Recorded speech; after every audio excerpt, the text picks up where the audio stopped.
I can already hear everyone saying, a tree? So what's a tree? A trunk, leaves, roots, some beetles in the bark, and a shapely crown at best. So?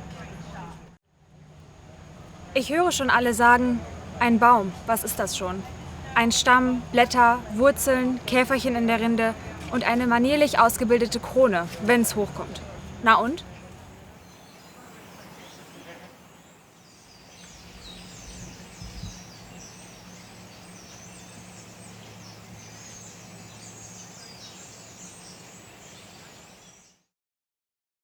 So people look at the bark and it has this rather jigsaw pattern shape to it, and that's particular to the London plane tree and American sycamore for that matter. But as the tree expands and grows, the outer bark actually splits and breaks off, and it forms this particular pattern, which gives it a very unique feature.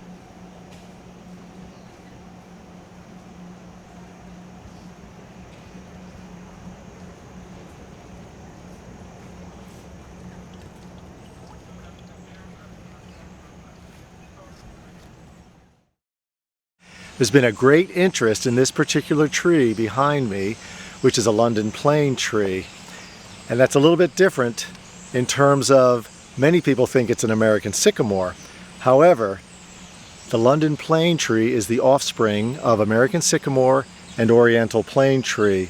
Plant collectors from England collected the American sycamore in the United States, oriental plane tree in Asia. These trees were growing in London and they hybridized, and a new variety of tree started showing up around London that was very resilient and resistant to city conditions and took on the name of London plane tree. Now it's grown all around the world. Hey. Ah! Wow. Hey. A, U, M. K, R. O, N. E. Baumkrone.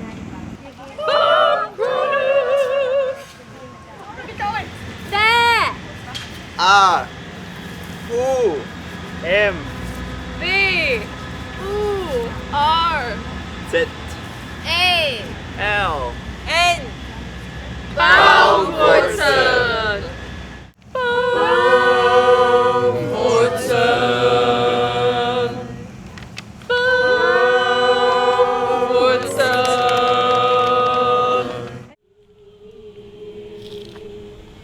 Ich liebe Bäume.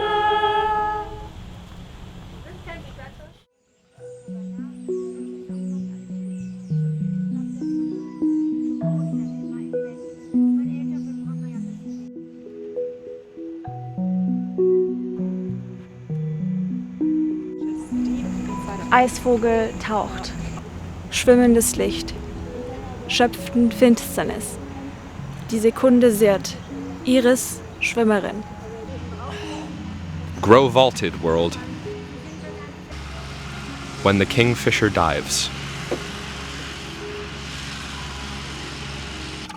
Die Platane hat so eine saubere Rinde. That instant buzzes. Guck mal, ich habe schon falsch rumgeschöpft. Siehst du das? Oh, ja, Sekunde. Und einer was ganz Einfaches. The leaves are rather large and coarse, and there's no interesting fall color. The seed pods, which are round and on stems, drop in the fall, and there's seed all over the place. And one of the identifying features for the London plane tree is on the seeds, there's usually 2 or 3 seed balls per stem, unlike the American sycamore where it has 1 seed ball per stem. So it's really a very good identifying feature when we're looking at London plane trees. Iris the swimmer, dreamless and drab.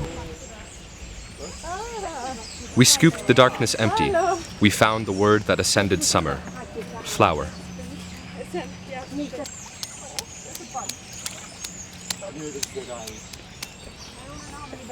This is very cool. Oh.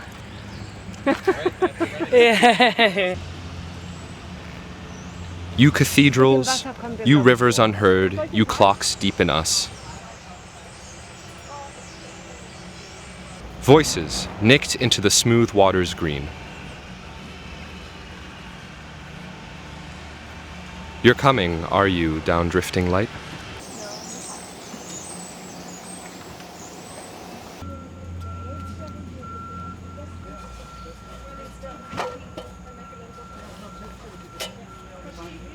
Right tree just for you. Thank you.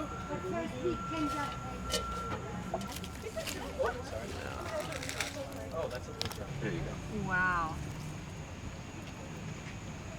You definitely have the patience for this. Yes.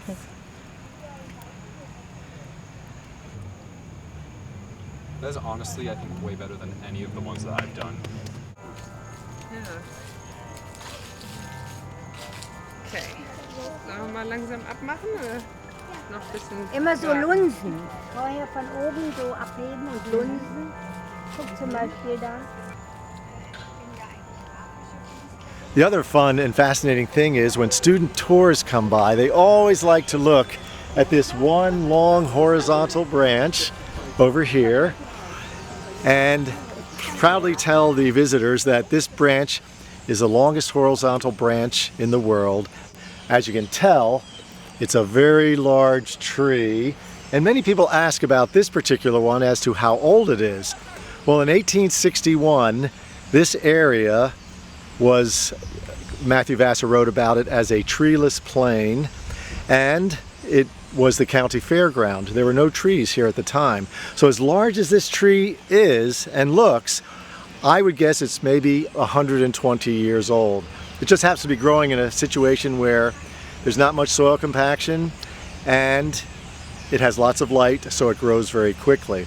The tree is very important to us at Vassar because everyone recognizes this as particular to Vassar, growing in front of the library.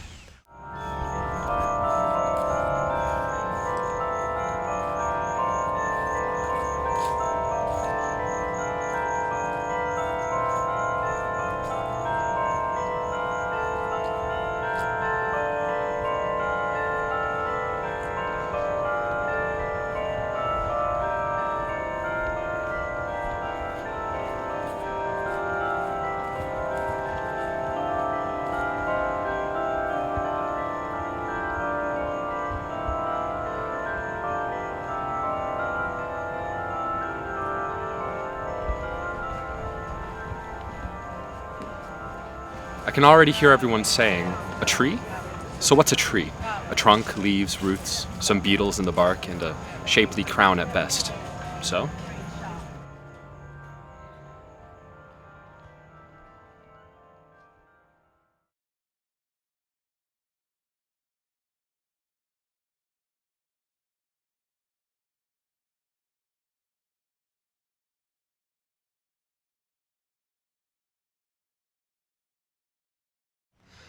Paul Celan was born in 1920 in the Eastern European province of Bukovina.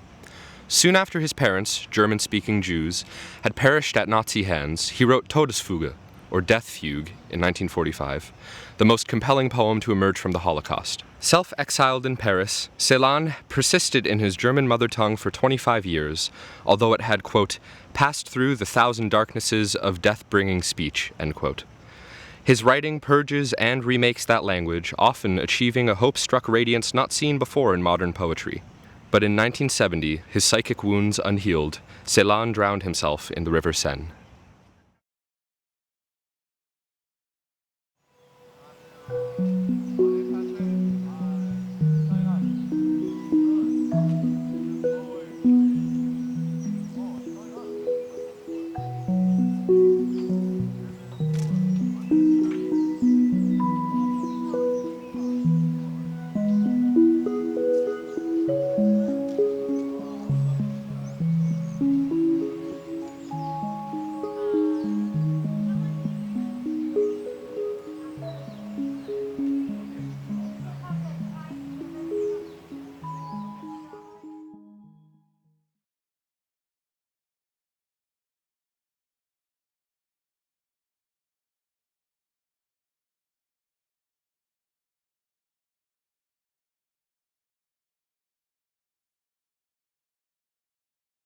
An eye, you can see it in the face.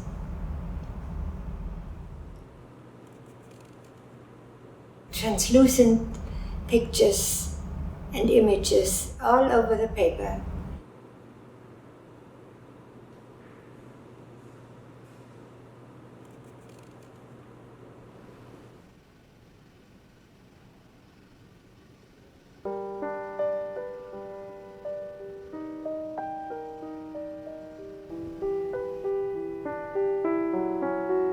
This here is porcelain, like on the tree.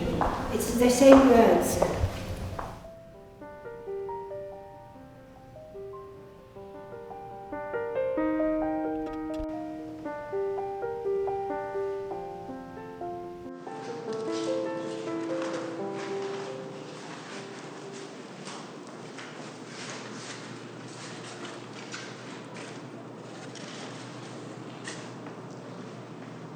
So this here is, we are here in the room for a clairvoyante.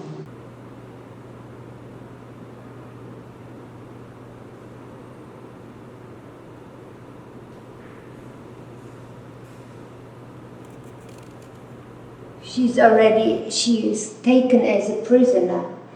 And what you see here, it is a paper with watermarks. And you can see this design or the image only against the light.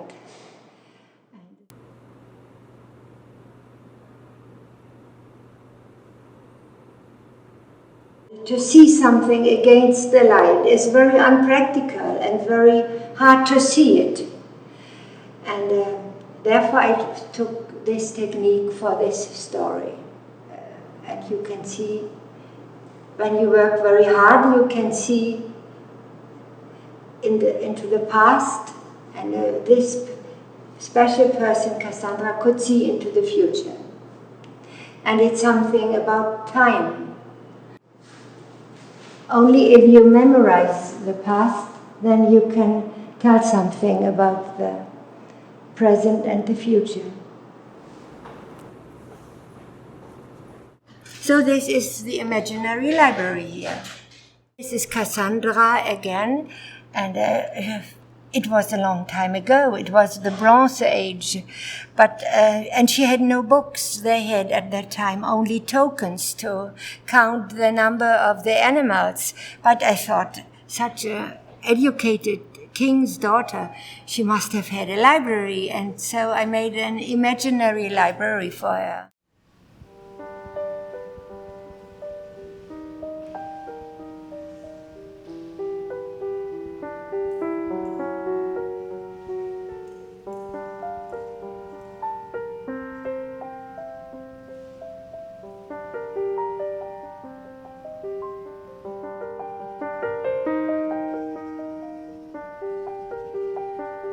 Time traced really the time I worked on it. I worked on it for 2 years.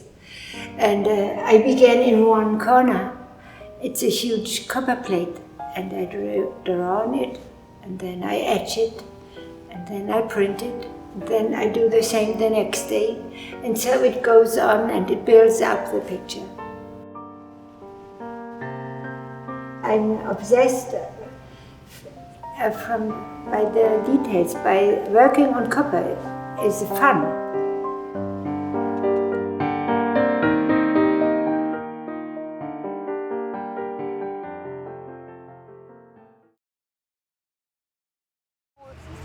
One, two. I do believe in fairies. I do. I do believe in fairies. I do.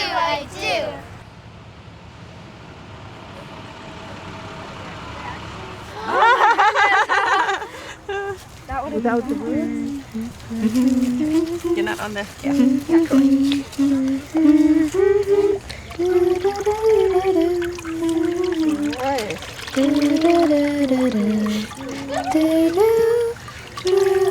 They're so much better than we are, huh, Eva? Nice. Yeah. I know, it's kind of hard sometimes, right? Oh no, the gold. Every morning she went out and gathered roots and berries and nuts for herself and fresh grass for the fawn. Dear brother, do not drink, or you will be turned into a wolf and will eat me up. This tree is turning out really well. Yeah, because it's smooth. It is, it's easier. Someone wrote their name on it. How great. You like little portions, but everybody consists of 80% or more water.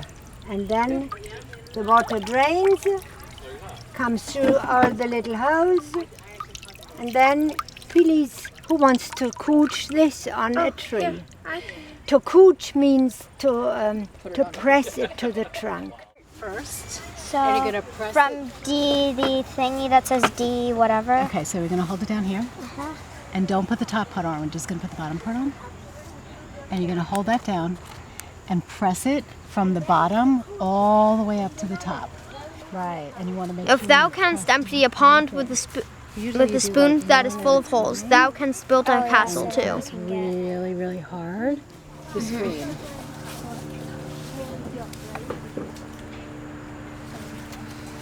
I'm printing on a tree! Oh, Me too! No, it's not, you liar. Rapunzel, Rapunzel, let down your hair. Let's find a spot. Oftentimes if there's a lot of pulp on it, then it doesn't come out like... Nettle plant, little nettle plant, what dost thou here alone? They seated themselves on the griffin, which bore them across the Red Sea. And when they were in the midst of it, she let them not fall. Immediately a tall nut tree grew up, whereon the bird rested, and then carried them home, where they found their child, who had grown tall and beautiful, and they lived thereforth happily until their death. The horses hurried away to the magic castle as if the wind had been harnessed to the carriage. When they drove past the lime tree, countless worms were swarming about it. It shook its branches and set forth their fragrance. A wondrous beast is lying in the hollow tree. Its skin is fur of 1,000 different kinds, but it is lying asleep. Clang, clang, Laura, who sits within this tower, a king's daughter, she sits within, a sight of her I cannot win. Next morning, when they all awoke and went to the house door, they stood, a strangely magnificent tree with leaves of silver and fruit of gold hanging among them. Shake and quiver, little tree, throw gold and silver down to me. For the 7 years are over, and the lion is there fighting with the dragon. The dragon, however, is an enchanted princess. The south wind said, I have seen the white dove. It has flown to the Red Sea, where it has become a lion again.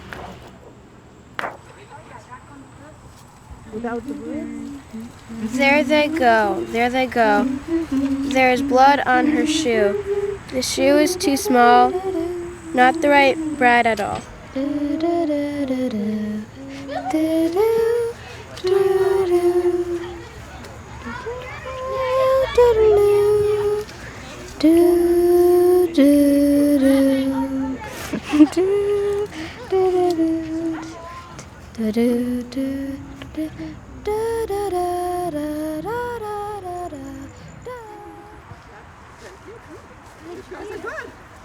Very good.